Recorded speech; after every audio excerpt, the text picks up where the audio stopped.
Welcome to the Health KPI podcast. Today we have with us Sara Vatore.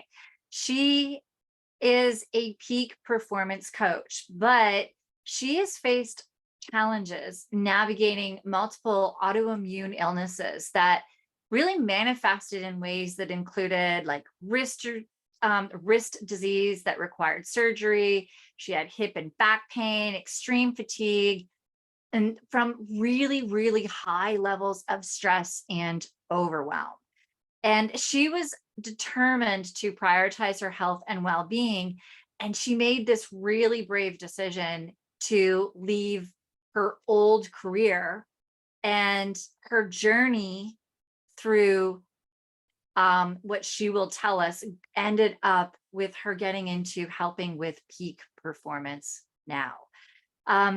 She has really dedicated a lot of what she does to the nervous system. So if you've heard me chatting about the nervous system, you know we're really going to be diving into some of that today with Sara. And she has really been taken a lot of her work in order to now become a somatic experiencing practitioner and peak performance coach. She is very, very passionate about guiding individuals on her journey towards expanding their capacity and their ease in navigating their career, their high-powered careers, and their work life, as well as their home life. She has supported athletes, leaders, entrepreneurs, lawyers. You were telling me all of these high-level corporate busy individuals in really getting them to navigate the complexities of their personal and professional lives while without succumbing to burnout or overwhelm, and overcoming certain blocks that may be actually stopping them from even advancing further in their career and doing more of what they want to be doing in their life. She is a level 2 MELT method instructor, where she provides support for connective tissue care and nervous system health. So you're getting this nervous system piece in there.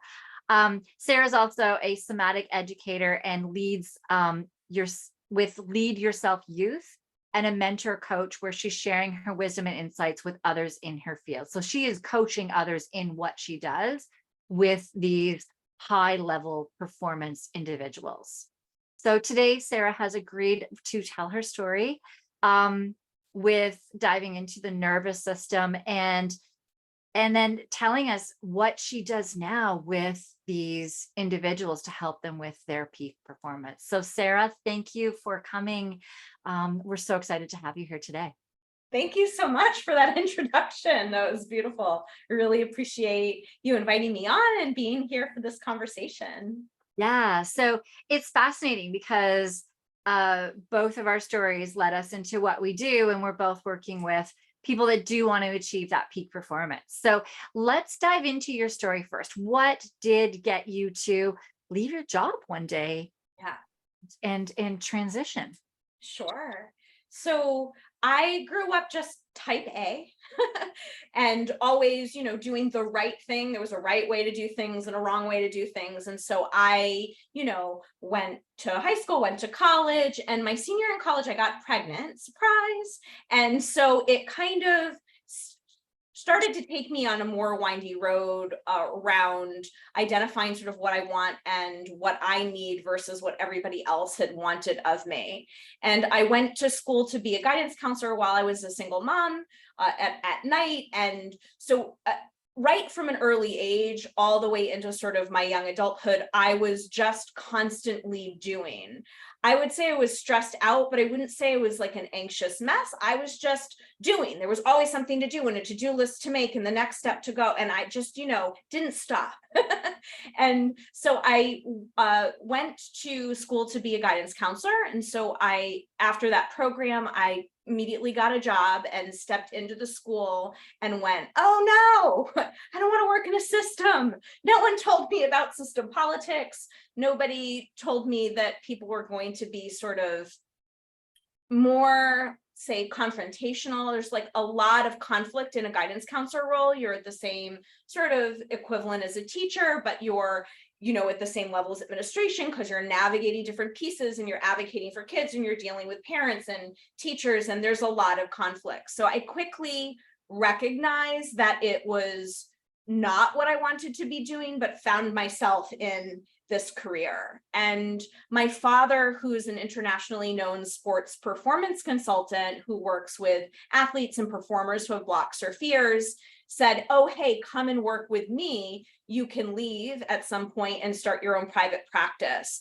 So I started to think about, oh, I have an out. And I went through the somatic experiencing training, which is a somatic based training. So soma meaning body. So really looking at the body and the nervous system and how we're wired as mammals and how our survival mechanisms and those automatic programs and processes are driving our behavior. Our patterns drive how we show up in our relationships. And I started to do that training while I was at the school as a guidance counselor. And that first year, I stepped right into it. So my first year, I signed up for that training. It's a 3-year training. And through that training, I realized how shut down I had been. I started to identify all the ways. So shutdown often can look like I'm depressed and I can't get off the couch. But shutdown also, there's a high functioning shutdown where we're just caught and stuck and we can't get off the hamster wheel, so to speak. So I started to do this training. And when you're in these trainings, you work on yourself and you look at your patterns and how your body's showing up. And I started to really recognize how much I was overriding in terms of what my body was really asking of me. And I stayed at the school through this training and started to notice that my body was expressing in different ways. Our body gets loud when we don't listen. So I was starting to get diagnosed with different autoimmune illnesses. I was, bounced around to different doctors who were saying nothing was connected. But of course, we live in a body that's one thing. So it's all connected. So I was diagnosed with some rare wrist disease. I was diagnosed with undifferentiated connective tissue disorder, which basically means autoimmune and they don't know what it is. So they're going to just label it this thing, so all sorts of very bizarre things were showing up. And I started to get more stressed out because I was, working at this job and wanted to do a good job. I was working a lot at night. I had just gotten married at that point and had a second child. So I was, I had maternity leave through the time as a guidance counselor. And I was at the school about 5 years where before basically I was like, I can't do this anymore and I need to take medical leave. And I had finished the somatic training. So I was feeling more ready that I could step in to do some work as a performance coach, as I had been training with my father this whole time. And so I decided to take medical leave so I could tend to myself and tend to my body. And when I did that, there was no going back. Being able to design my own schedule, being able to be in my own rhythms with what I needed for sleep, what I needed for nutrition, what I needed for hydration, just couldn't be transferred back to that profession. And so really starting to step into my own practice and my own work. And this year will be my 7th full year. So finishing my 7th year in business myself of working with athletes. I work a lot with athletes. I work a lot with performers and entrepreneurs who have fear, who have blocks, fear of visibility, fear of being seen. For a lot of those entrepreneurs or higher powered CEO type profiles, and then athletes and performers who have negative thinking and doubts or are performing better during their rehearsals and practices than they are executing in competition. Really helping people fill those gaps in and bridge what's happening so that they can really optimize their body and really optimize how we're wired, our organic intelligence, so that we can show up and hold a lot and do a lot and really be in our power. Yeah. And so I've been doing that piece, and then also working a lot as what I would call a somatic coach. So working with folks who are really wanting to learn how to have more ease in their bodies. So I have a hands-on practice where I see people on a table, but I also do coaching to help people learn about their nervous system so that we can really get our nervous system working in the way that it's designed to, without, before we mess it up in our childhoods and our lives and all the trauma gets stacked. But we have really impressive, amazing organisms that were occupying our bodies, and they're wired a certain way. And when we can harness their cycles and we can really give the whole body and energy system what it needs, we really can do very amazing things and stretch ourselves in really incredible ways. And that doesn't happen if we're never stopping. That doesn't happen if we just keep ignoring what's showing up. And so I help people interrupt that and figure out where they're getting hooked and how we can help rewire and reprogram bodies and brains.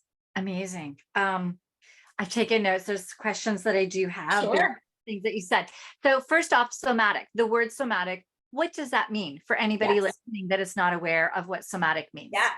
So soma means body. So somatic is really the exploration of the body. So from my lens, somatic has to do with our nervous system, because our nervous system is governing. It works in tandem with our connective tissue system, and it makes sure that we're supported and protected and stabilized. It makes sure that we're kept safe and that we are belonging and connected with others. And so somatic is really the exploration of the body system. Yeah. So in what you just said, so I'm trying to word this in a way that I'm not giving it the answers. Yes.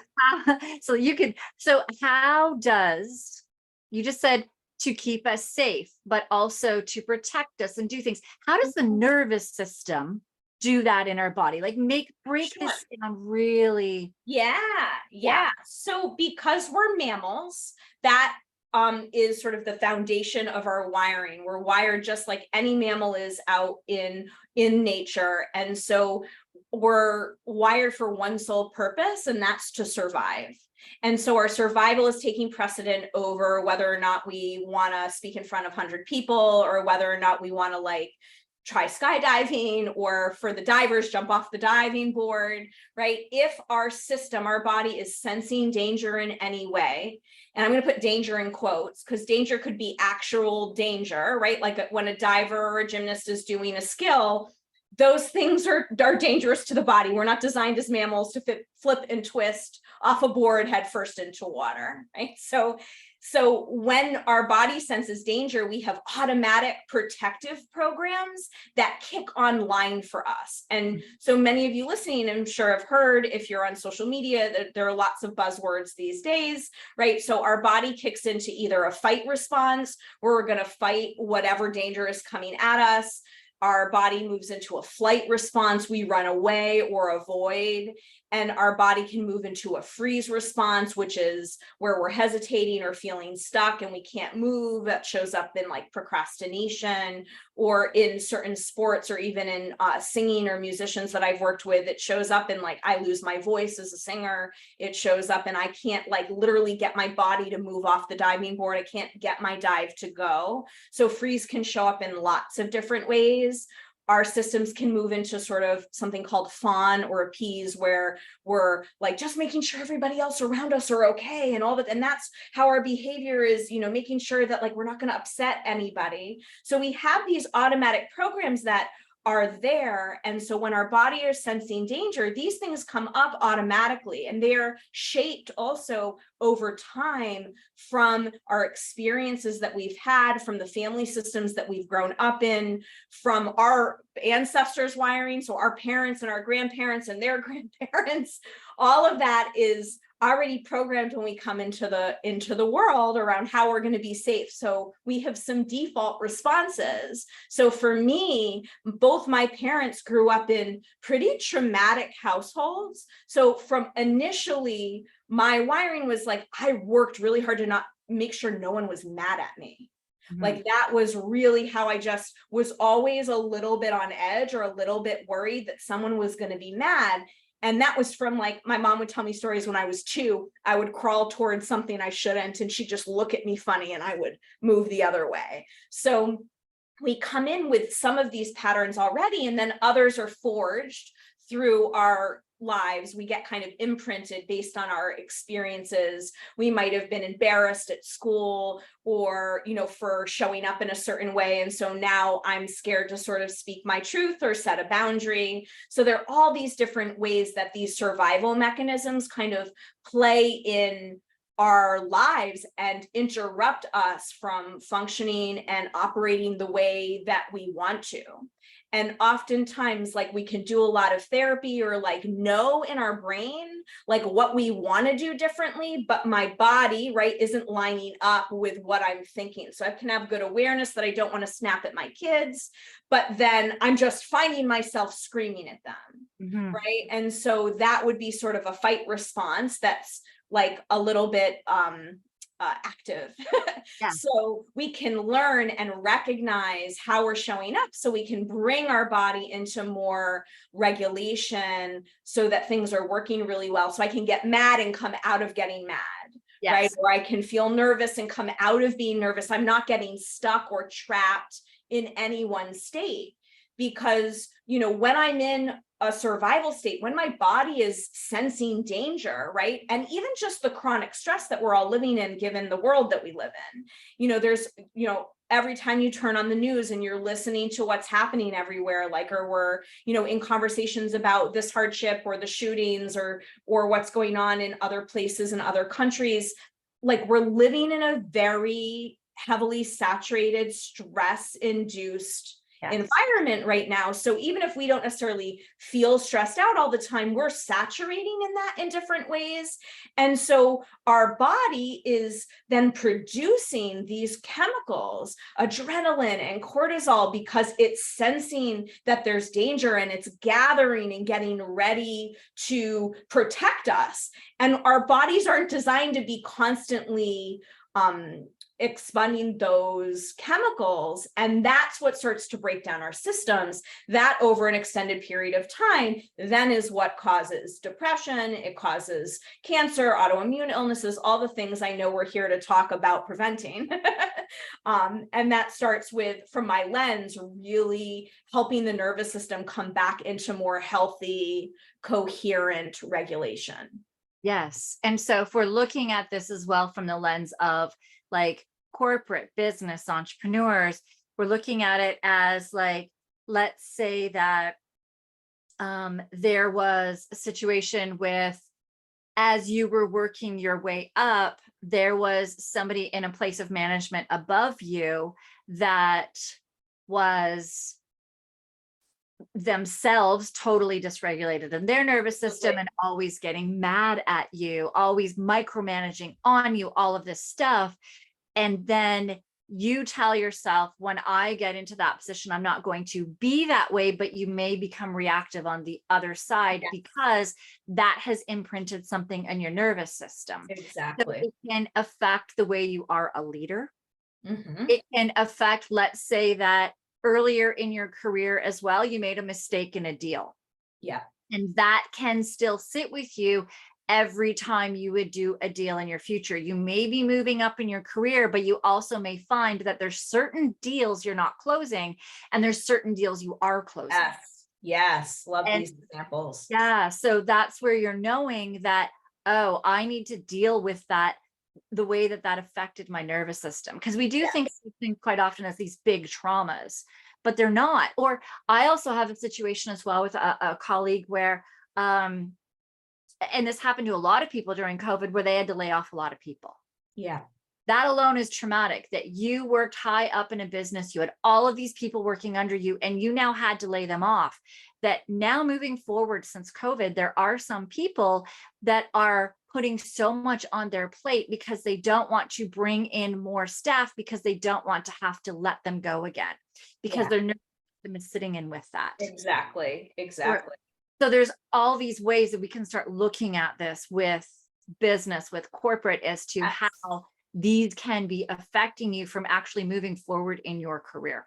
I love that. And I think a lot of the times in some of those examples you're giving, we don't even recognize that's happening. It's just we're not closing certain deals and we're closing others. And then we can get in the like, what's wrong and why is this happening? And I don't understand.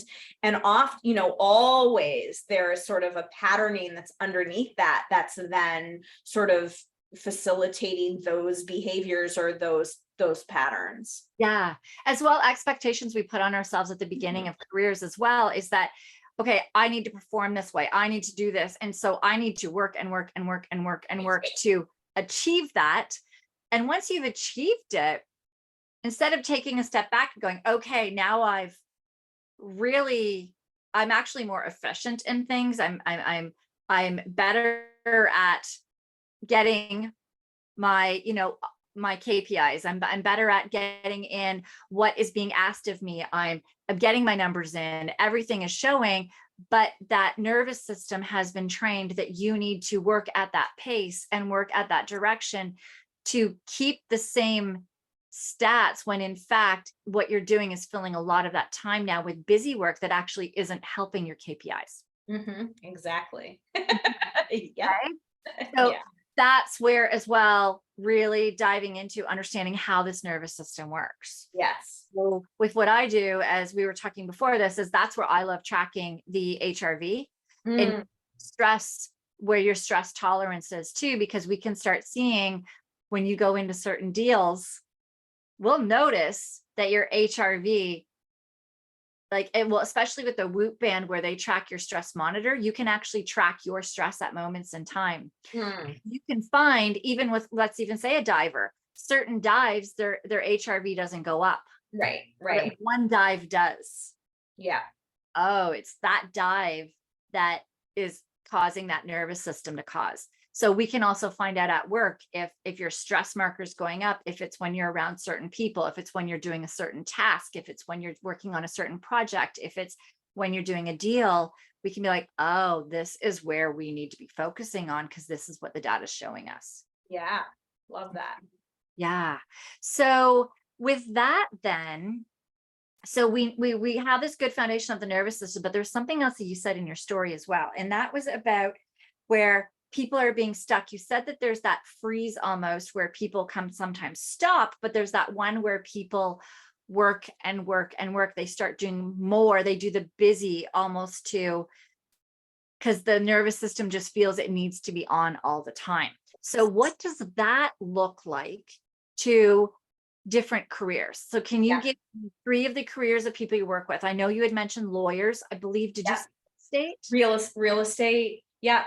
Lawyer and corporate, or I work with teachers, people who are running their own businesses. Yeah, let's do lawyer, real estate, and corporate. What would each of those look like? So somebody that, let's do like investment broker or something.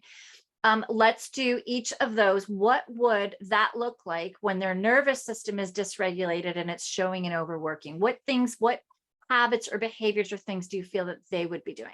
Sure. And I would say all three of those are going to show up very, very similarly. It's not feeling like you can stop. And this is part of our bodies have learned, or nervous systems have learned, because they're not stopping, that stopping isn't safe, that stopping, that pausing, that rest is actually dangerous to the system. So with all 3 of those profiles, it's starting to look at how to help the body feel safe or safer in the rest in order to create those spaces. So for all 3 of those, I see not being able to stop, constantly checking email, constantly having the phone and being on the phone. When you have downtime, you're still on your phone, or you're just checking in real quick with a client, feeling like you're trying to be present with your families or your friends or your partner, and you just can't stop thinking about that one deal that's gonna, come back up on the Monday, or I'm just gonna write that one more email, saying that you're scheduling in downtime and then not being able to get yourselves to actually follow through with that. So I have clients where, who might work out of a home. And this is something, especially with when COVID happened, figuring out how do we actually set the boundary and turn it off. So feeling unsettled when you're resting or trying to rest. So feeling anxious or nervous or jittery. My husband's a beautiful example. He's not any of those high power jobs, but he can't stop doing yard work. Like he'll be home and it's his day off and he's just not stopping. So, so filling the time with other things that are active and, you know, or mentally active that then also are taxing.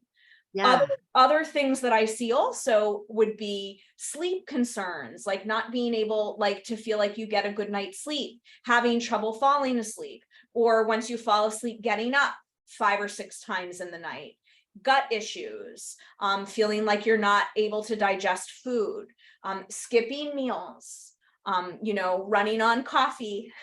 Yeah. Coffee and no time to eat. And no time to eat. But you Exactly. can go out of your office and you can go and get a coffee and come back up. Yes, Yeah. yes.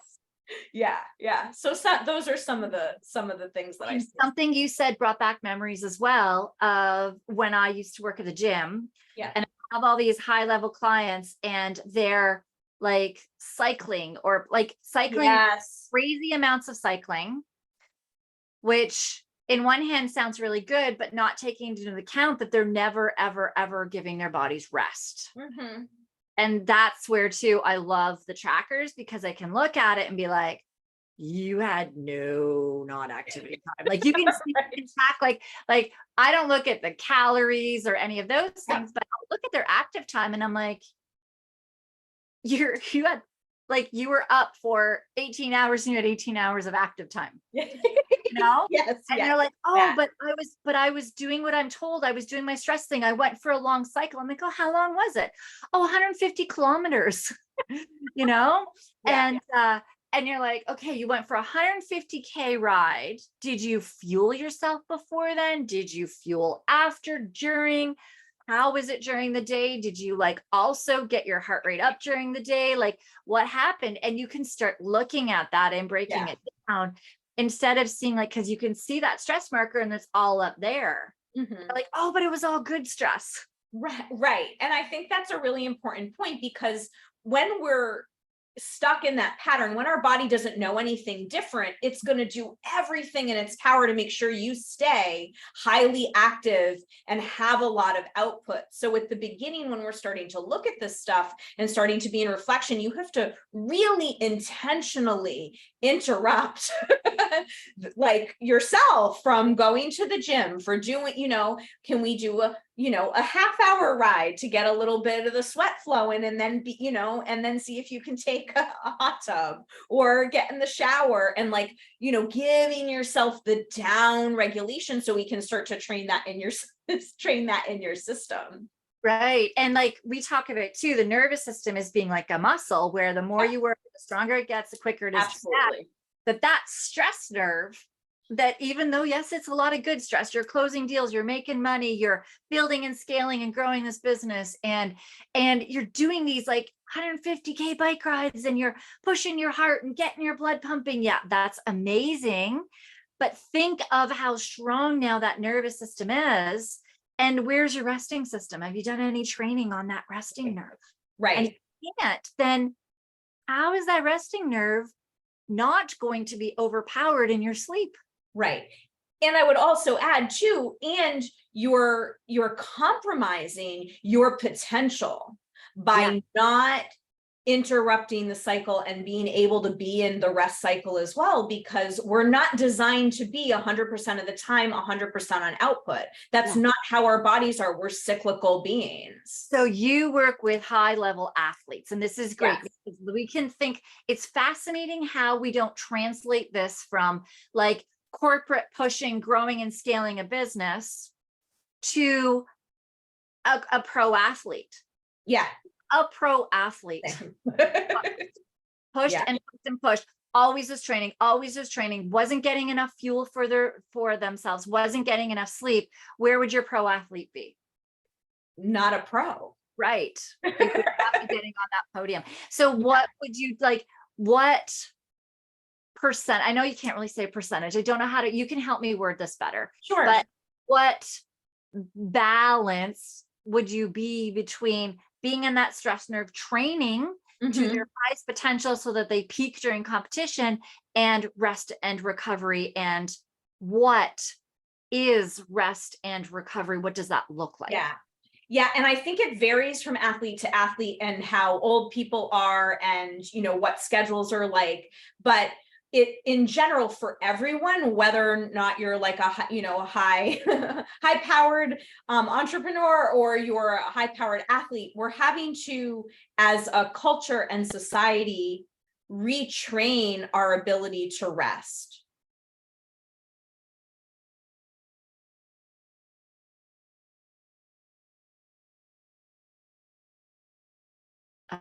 We just froze a We second. froze.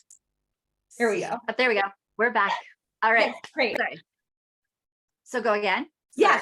So whether or not you're, in corporate or you're an athlete, we're all having to, as a society, retrain our systems to rest, to be okay with rest, to see that as value. And so what I start a lot with my athletes, whether they're pro or whether you're 15, is rest is a part of training. Rest is doing. Rest is active. Our parasympathetic response in our nervous system, which is the rest mechanism in our system, is doing something. We can't have expansion without contraction. And so if we're expand, or do more and more, train, or in the, corporate world, I'm going from house to house to house to house, and I'm going to just show houses on the weekend too, and, and not stop, I'm going to crash. I'm going to get sick. My body is going to stop me. And with athletes, what happens is they get injured or they get sick. And so it's finding that just right combination. And I'm with both groups of people, it's really looking at and building awareness around, like, what is your body actually doing? And what does my body feel like when I am training well and I'm pushing it hard? It's nuanced, and there's a fine line between overtraining and training like hard and intensely because I'm a competitive athlete, but we can get really savvy at learning the body cues and the sensations that our system is communicating and starting to look at that line. And it's a lot of trial and error around, oh, I pushed it too much, I'm feeling it the next day. I work a lot with runners, a lot of runners who are navigating eating disorder issues. And so, right, we're looking at that just right combination of making sure you're fueling so you're not dying on the run, and making sure you're having recovery and you're refueling afterwards and building in that rest. And if you feel like you're going to pass out and take a nap, we want to look at like what happened there, and did I not fuel enough the day before, and did I not sleep, and where is that stuff coming from? So in general, making sure that you're not training 7 days a week. Yeah. Right. And I can't tell you how many, and this is a problem that starts young. I work a lot with ages 14 to 22. Mm-hmm. And in that age range, like we're really conditioning kids to that they're lazy if they stop, or they're, something's wrong with them if they're in pain, and they need to just push through and train through. And that's not how we're going to make really strong athletes or mentally healthy adults. Mm-hmm. We're teaching them how to override their bodies and ignore what's showing up. And what I found is that when we actually can really align and know what my body is doing, I then can make good choices around creating spaces for rest. I love, as an active recovery, the MELT method, which is a modality that works with these little tiny rubber balls and very soft foam rollers. And it's hydrating your connective tissue, and it's bringing in rebalance directly into the system so that you don't have to like meditate your way to regulate your nervous system. You can like do a thing. And it's great for us chronic doers who can't stop or have trouble interrupting, because you get on the roller and you do the thing, and then your body and your tissues feel really nice. So MELT is something that I'll bring in a lot for athletes, or even these profiles that we're talking about in terms of entrepreneurs and CEOs and real estate folks.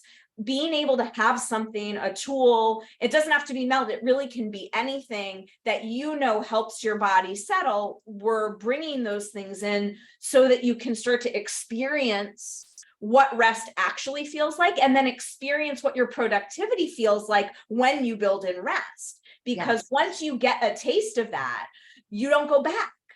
Yes. So there's so much gold in there. Okay.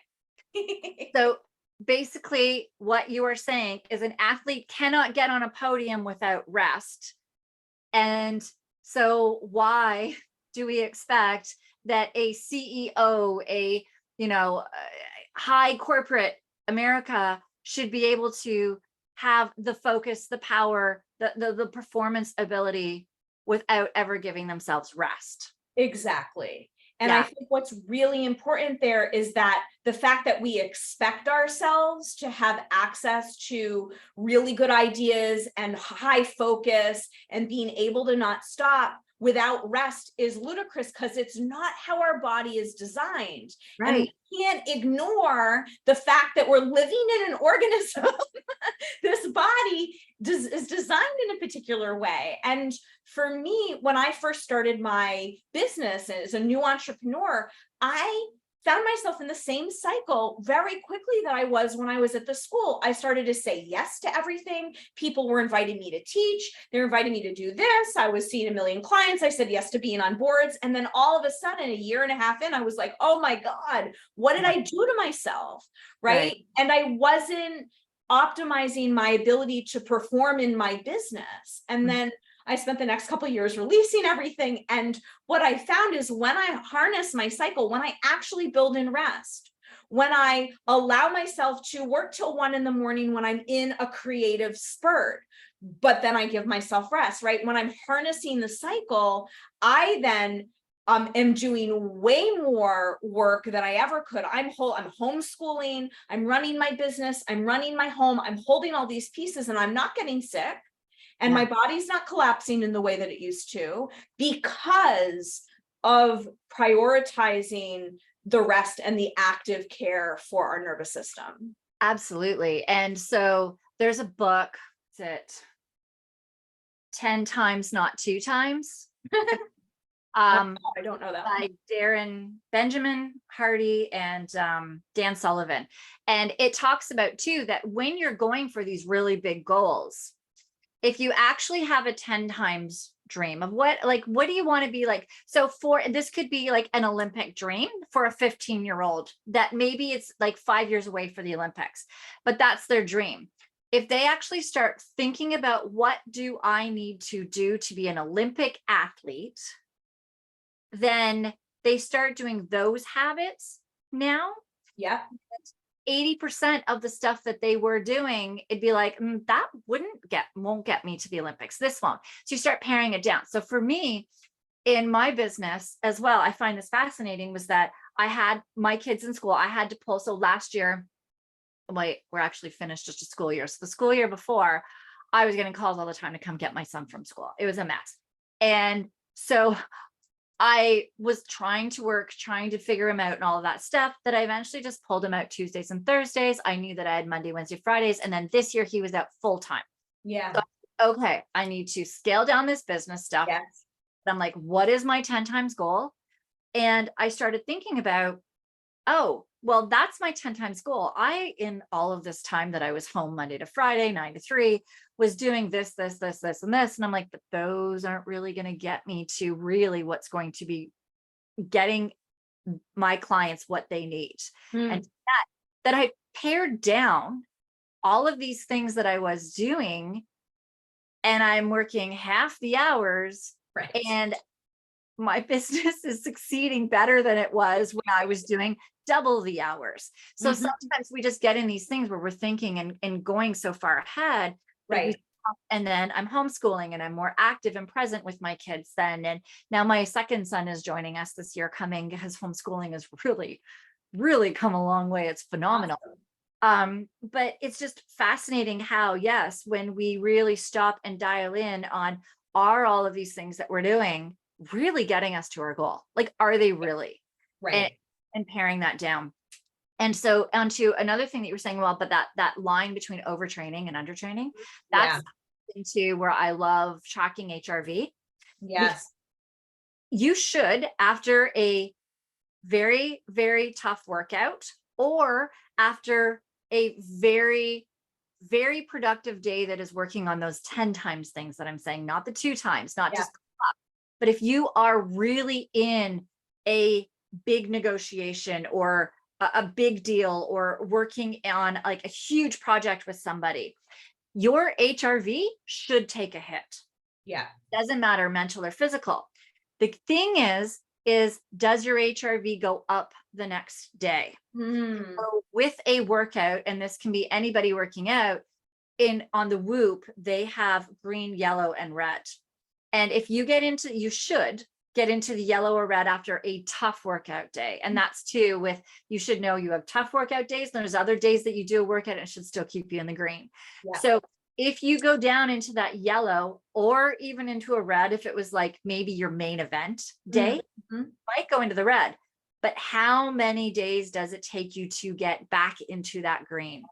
Yeah. If it's taking you, if you are doing a really big deal and you get into the red and it takes you 3, 4, 5 days to get back into the green, then that means that there were other things that, like, your system, your nervous system was so taxed before even going into there that it couldn't even recover. Yes.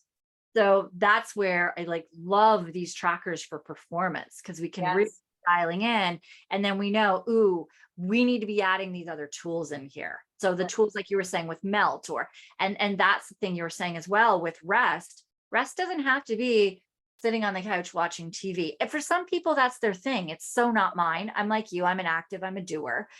It will be for me breathing. I don't do the meditative. The breathing I do is tactical, circles, squares, triangles, working on the focus, doing the carbon dioxide tolerance. It's still a tactical exercise, Yeah. but I'm down regulating, no phones. If you're in the ice bath, no phones, no tablets, no. Right. When you're doing the melt, you're not staring at emails, Right. right?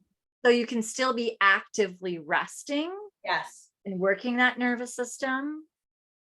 But you're not on your phone, you're not doing work, Right. you're Right. separating yourself from that.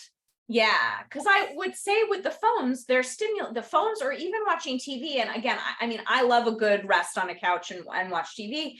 You're still stimulated. We're still taking in the information through our central nervous system, through our eyes, and it's still active in our brain, and so, in a way. And so those rest activities that are screenless, like even a gentle walk out, gentle walk outside. I'm a shower. I love getting in the shower. It's for me is like, because I can close the door for my kids, 2 kids. Yes. It's a happy place for me, or a bath, not in my home, but I'll take a bath in other places. But picking things that aren't gonna, make you crazy or feel like you're calling out of your skin, but that are, slow enough that's gonna give you even a little bit. And that's the stepping stone for those of you who are listening, who are like, oh, I can't even like, sit and watch TV, or I can't even sit and scroll on my phone. I have to just be doing, taking a walk, right? Without your phone. Yes. And looking out in nature, like doing something with your body that's not cycling until you're sweating bullets, Right. but gentle movement. Yes. Yes, absolutely. Yeah. So it's just so fascinating. And there's something you said as well that just came, is sometimes we have that guilt of rest or guilt of sleep because we have been conditioned that that's laziness. Yes. And that's where I like the trackers too, is because we start seeing when you get your sleep, HRV goes up, which is your focus, your ability to be productive, your ability to have more energy and be calmer and really solve problems, micromanage less, do all of these things. That when you're getting that, you're getting the sleep, you're getting the first 2/3 of deep, last 2/3 of REM, you're not sleep deprived when that's happening as well.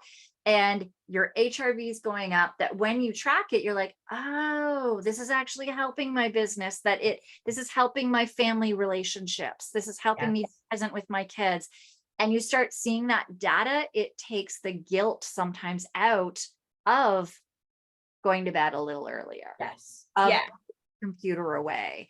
And as you said too, like devices, it can take 1 to 2 hours for your melatonin to then kick in Yeah. after you've stopped looking at any screens, TVs, devices, anything. Yeah. Blue light. Yeah. So amazing. Absolutely. All right, Sarah, I think we could talk about this Yeah. forever. Absolutely. So what is one thing that we did not cover that you feel needs to be touched on?